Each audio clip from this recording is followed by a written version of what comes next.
That includes the international talents that we have a lot of recognition and rewards brought by our fellow Negrenses. Now, I would like to ask you, how did Negros Oriental's nurturing hands shape you as a person today?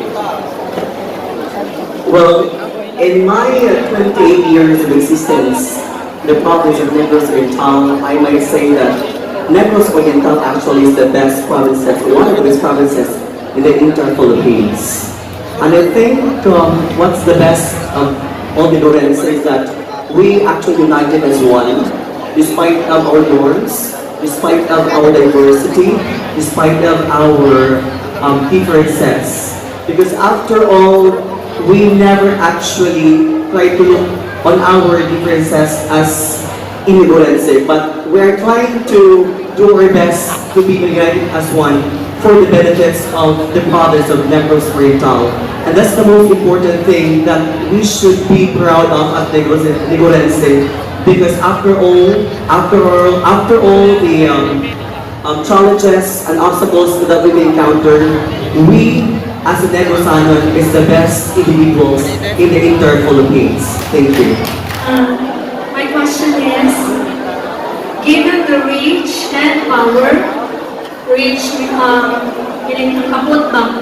given the reach and power of social media, do you believe that genuine freedom of speech exists in the Philippines nowadays?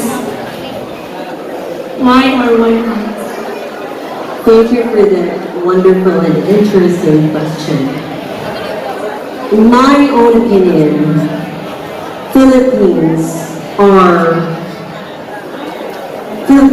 are giving or posting news in social medias that are not fact, right? There are also facts as well, but there are a lot of not real or not good to be read by the social. If I were to read such news, I think I would really filter the right side or the right information by reading the articles aside from social media such as Facebook. So let us just also go deeper in the Google Chrome, in web, in other websites. And so if it's my case, I would really go and understand well the news so that I can get the correct information. Thank you so much. Do IE class community history be taught in school? Why not? I repeat, should LGBTQIA plus community history be taught in schools? Why not? Thank you for that wonderful question, sir.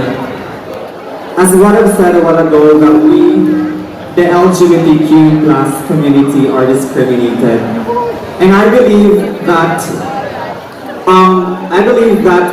the LGBT should also be taught in our school, because we are all human beings. Children are innocent that should be taught that we should respect one another.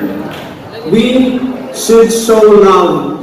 But one thing that I believe is that it should be taught first in our home, because our home, our parents is the best teacher. That will be all. Thank you. Candidate number 12. Number 9. Alright, so happy that you're part of the top 5. Me too. I did not expect, to be completely honest. My final question is, when can you say that less is more?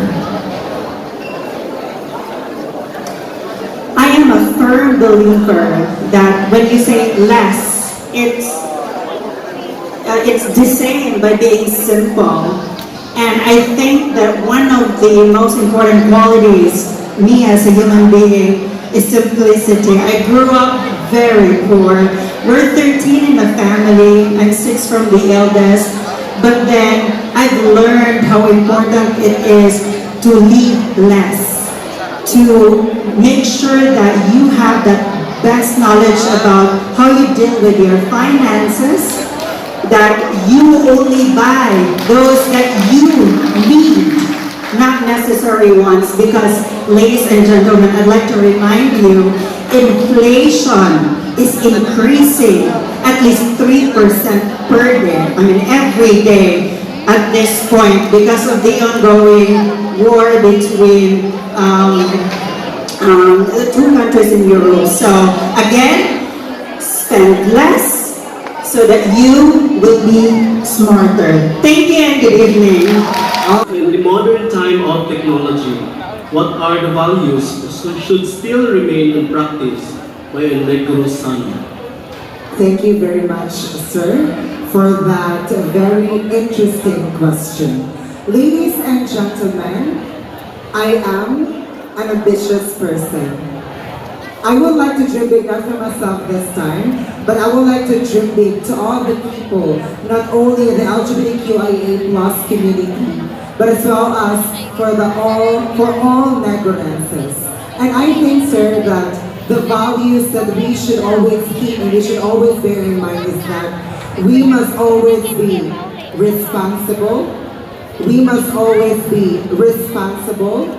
And the last thing is we should be humble. First is that we should be responsible. In all the things that we do and all the things that we take, we should always bear in mind that we are not doing this for our own good, but we should think for the betterment of the others. Next to that is being humble. In spite all the success, all the positivities that we receive in life, we should always keep our feet on the ground and our eyes on the stars. As we always believe that the more we dream, the more we can attain positivities, not only for ourselves, but as well as to the people of Negros Oriental. And the last thing that we should always remember is that we should be empowered. We should always be strong. And all the challenges life is throwing us, and all the challenges that Negros Oriental is facing, specifically this pandemic, we must keep on moving forward. Because as the saying goes, there's always a light at the end of the tunnel. And always remember, let us always let our faith be greater than our fears. That will be all. Thank you so much. There you have it, ladies and gentlemen.